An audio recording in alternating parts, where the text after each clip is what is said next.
The coffee shop buzzed with a familiar hum of mid-morning chatter, the kind that blended into white noise for someone like me, who had made this place my second home.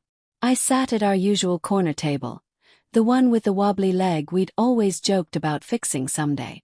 My laptop was open, but my eyes kept flicking to the door.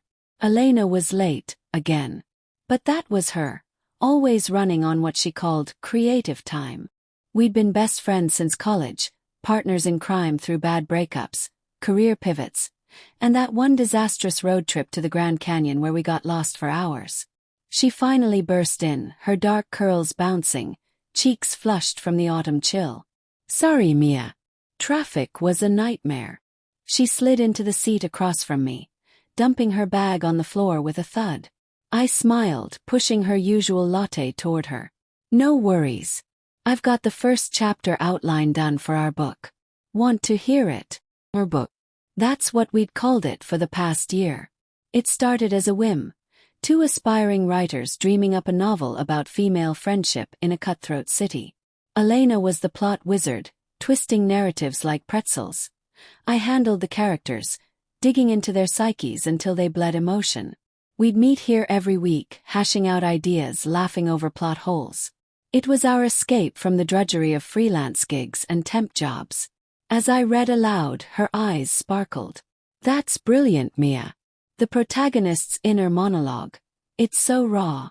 But what if we amp up the betrayal arc? Make it hit harder?" I nodded, jotting notes. Betrayal. Little did I know how prescient that word would be. Weeks blurred into months. Our manuscript grew, page by page. Elena landed a part-time gig at a small publishing house, which thrilled me. "This is our in," she said, hugging me tight. "I'll pitch it from the inside." I believed her. Why wouldn't I? We'd shared secrets deeper than ink on paper. Her fears of never measuring up to her overachieving sister, my lingering grief over my parents' divorce.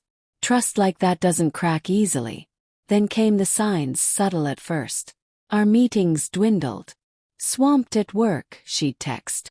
When we did meet, her feedback felt off, distant, almost critical. "This character's too whiny, Mia. Readers want strength." I'd rewrite, doubting myself. One night, scrolling through social media, I saw her post. A photo of her at a writer's retreat, arm around a woman I didn't recognize. "Brainstorming with my new collab partner." #WritingLife. Collab partner. My stomach twisted, but I brushed it off. Jealousy, I told myself. Don't be that friend. The blow came on a rainy Tuesday. I was at home revising chapter 10 when my phone pinged. An email from a mutual acquaintance in the industry. "Hey Mia, saw Elena's book announcement. Congrats to you both." Book announcement. Heart-pounding, I searched her name. There it was on the publisher's website. Debut novel, Shadows of Trust, by Elena Vasquez. A gripping tale of friendship tested by ambition. The synopsis was ours. Word for word, the plot we'd crafted together. But my name. Nowhere. The protagonist's voice, my voice, echoed in the excerpt they posted. She'd taken it, polished it with her twists, and claimed it as solo. I called her immediately. "Voicemail." Texted. "What the hell, Elena?" No response. Hours later she replied. "Mia, let's talk. It's not what you think." We met at the coffee shop, same table. She looked composed, her makeup flawless, while I felt like a storm cloud ready to burst. "Explain," I said, voice steady despite the tremor in my hands. She sighed, stirring her coffee endlessly. The publisher loved the idea, but they wanted a single author. Cleaner marketing, they said. I tried to include you, but timelines were tight.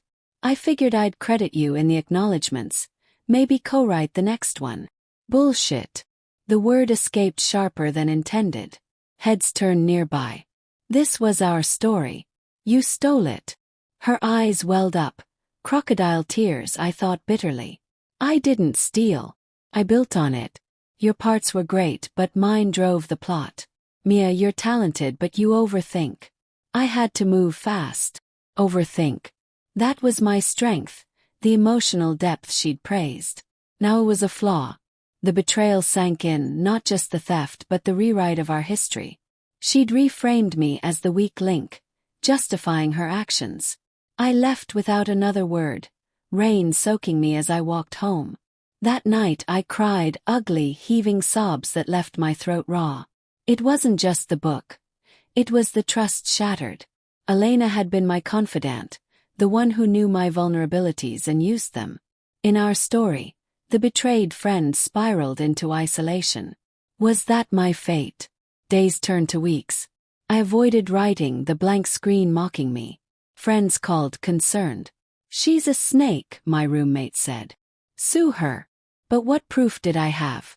Scattered notes, emails. Nothing ironclad. The emotional toll was worse. Doubt crept in. Was I really overthinking? Untalented? One evening, staring at our old manuscript files, anger ignited. I started writing again, not our story but mine. A new one, about a woman replaced by her closest ally. I poured in the realism. The slow erosion of confidence, the phantom pain of lost camaraderie. Words flowed, raw and unfiltered. Months later, Elena's book launched. I didn't attend, but social media flooded with praise. Brilliant debut. Emotional powerhouse. Each post stung, a reminder of what she'd taken. Then, an unexpected email, from a small indie press. Contact I'd met through Elena, ironically. "Heard about your situation. Send me your work." I did. My story, titled Echoes of Replacement, found a home. It wasn't a bestseller like hers, but reviews noted its authenticity. The betrayal feels lived in, heartbreakingly real. I ran into Elena at a literary event a year later. She approached, book in hand, smile tentative. "Mia, congrats on your release. We should catch up." I looked at her, seeing not the friend, but the opportunist. "No thanks. I've moved on." Walking away, I felt a quiet strength. Betrayal had gutted me, but it hadn't broken me. Taught me to guard my trust, to value my voice. In the end, she hadn't replaced me. She'd forced me to replace the version of myself that needed her. The coffee shop still stands, but I found a new spot. Solitary tables suit me now. And in my writing, emotions run deep, unbetrayed.